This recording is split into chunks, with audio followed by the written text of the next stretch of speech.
Muito bem, hora de oração, excelente dia para você. Como é que você está hoje? Deus te abençoe rica e poderosamente, repartindo mais uma porção da palavra de Deus em um tempo de restauração, renovação de aliança e de nós aguçarmos no Espírito de Deus a nossa fé para crer e confiar que o Senhor está por realizar grandes coisas nas nossas vidas por conta de todas as suas promessas, os nossos caminhos, em nome de Jesus. Estou falando sobre o testemunho do profeta Jonas, e eu sugiro que você dê uma olhada nestas últimas mensagens, 5, 6, 7 minutos, e você vai ser grandemente edificado pelo chamado, por quem era este homem, pela visão ministerial dele, por suas resistências e aquilo que nós temos que realmente ser ministrados continuamente, como Deus transforma a maldição em bênção. E ontem eu estava falando sobre Jonas, que foi arremessado ao mar como uma oferenda mesmo, um sacrifício, né? Pelos homens todos que estavam com ele naquele barco, e ele acabou no ventre do grande peixe. E hoje eu vou falar sobre o capítulo de número 2. O que aconteceu com Jonas naquele momento onde ele imaginava provavelmente ter findada a sua vida. Diz assim Jonas no capítulo 2. Então Jonas, do ventre do peixe, orou ao Senhor, o seu Deus, e disse: Na minha angústia clamei ao Senhor, e ele me respondeu. Do ventre do abismo gritei, e tu me ouviste a voz, pois me lançaste no profundo do coração dos mares, e a corrente das águas me cercou. Todas as tuas ondas e as tuas vagas passaram por cima de mim. Então eu disse: Lançado estou de diante dos teus olhos, tornarei porventura a ver o teu santo templo? O primeiro comentário que eu quero fazer aqui até o versículo de número 4. Sabe, queridos, precisou de um momento e de um tempo de angústia e de ser arremessado em um poço de abismo tão profundo, em um lamaçal de profundidade inigualável, para que Jonas voltasse à consciência das condições espirituais e retomasse a sua vida e a sua condição de caminhar em Deus. No ventre do grande peixe é que Jonas foi orar. Perdão. No ventre do grande peixe é que Jonas vai então orar a Deus, onde ele diz que o ventre do grande peixe era para ele como um abismo. Era para ele como um abismo de trevas. O ventre do grande peixe, me lançaste no profundo do coração dos mares. Isso para dizer que não precisa, muitas vezes, o agravar das situações na tua vida. Não precisa, na tua vida, um abismo chamar outro abismo. É tempo de consciência espiritual, de você se levantar onde você está. Começou a doer, procure o médico em nome de Jesus. Está começando a sinalizar um problema, já busque estancar a ferida em nome de Jesus. Porque Jonas foi se agravando, ele fugiu, ele foi para uma cidade, ele comprou uma passagem, ele entrou no barco, ele foi para o porão, ele foi jogado no mar, e ali encerrariam-se os seus dias. Mas o Senhor veio com um grande peixe que o engoliu. E quando ele se deu conta que ele ainda estava vivo no ventre do grande peixe, as águas o rodeavam, então ele foi buscar ao Senhor. Foi a oração de Jonas: será, Senhor, se por sua infinita misericórdia eu tornarei a ver o teu santo templo? Jonas conhecia o Deus de Abraão, de Isaque e de Israel. Ele sabia da grandeza do culto a Deus no templo em Jerusalém. Ele sabia qual era a grandeza da manifestação de Deus dentro do Santo dos Santos, onde estava a Arca da Aliança. E esse é o clamor dele no versículo 4. Porventura tornarei a ver o seu santo templo? Percebe, queridos? Ele ainda assim, lá dentro, ele olha e fala como se ele estivesse ali. Eu vou voltar a ver, será, reconhecendo realmente os seus erros, a dureza do seu coração, a sua resistência, como ele foi inflexível a todas as coisas que estavam acontecendo, e que essa história possa ilustrar grandes coisas e nos ministrar com profundidade em grandes coisas em nome de Jesus. Seguindo o versículo 5, as águas me cercaram até a alma, o abismo me rodeou e as algas se enrolaram na minha cabeça. Desci aos fundamentos dos montes, desci até a terra, cujos ferrolhos se correram sobre mim para sempre. Contudo, fizeste subir da sepultura a minha vida.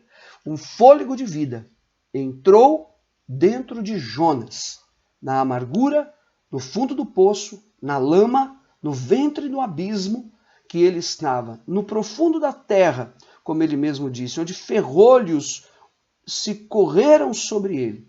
Ele diz: o Senhor tirou a minha alma da sepultura. Meu Deus, que obra grandiosa é esta, do Deus vivo todo-poderoso, que realmente socorre.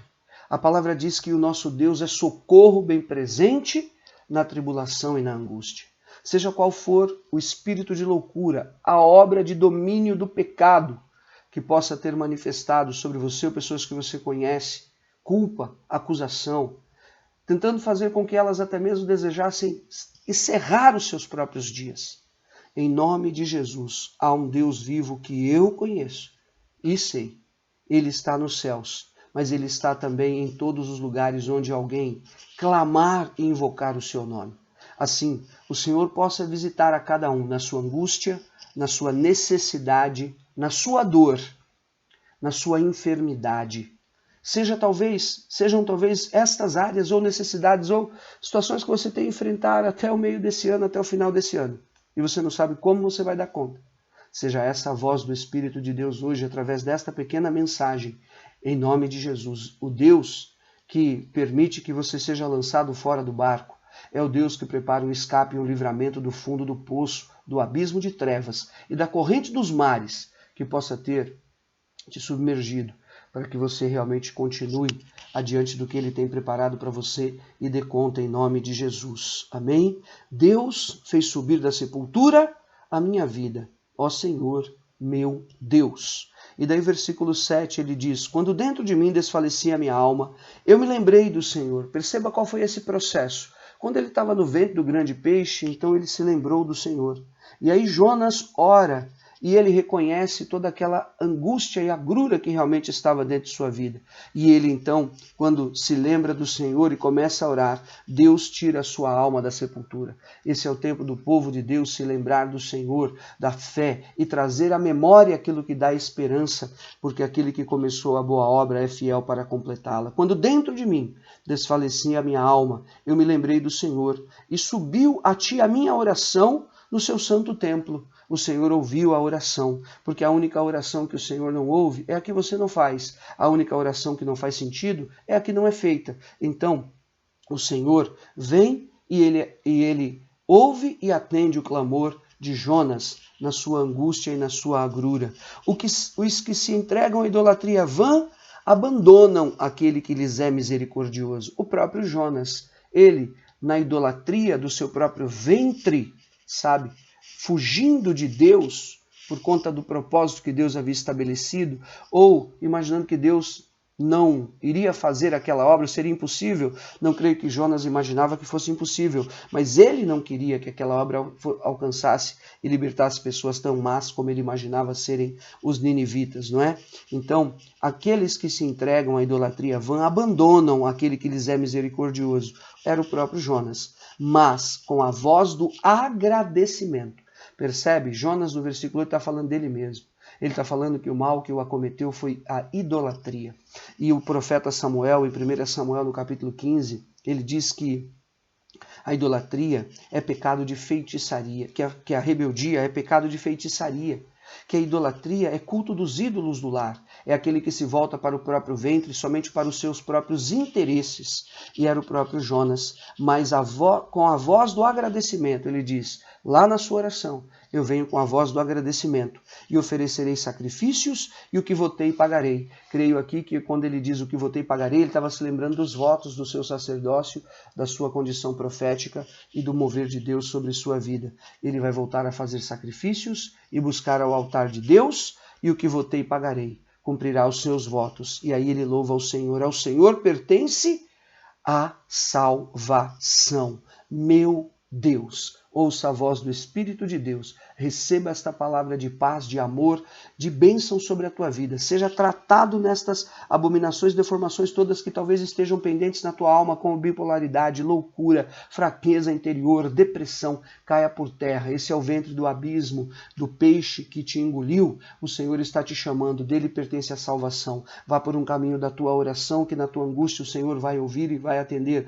o seu clamor, vai ressuscitar a tua alma desta sepultura de trevas e vai te colocar em pé para viver e realizar grandes milagres no nome de Jesus. E assim eu oro e declaro cura, autoridade, poder, libertação, a paz de Cristo invada a tua vida, o teu coração, independentemente do que aconteça hoje. Louvado seja o nome do Senhor. Mas cremos, o bem do Senhor e o melhor de Deus está sobre nós e está por vir em nome de Jesus. Fica com Deus.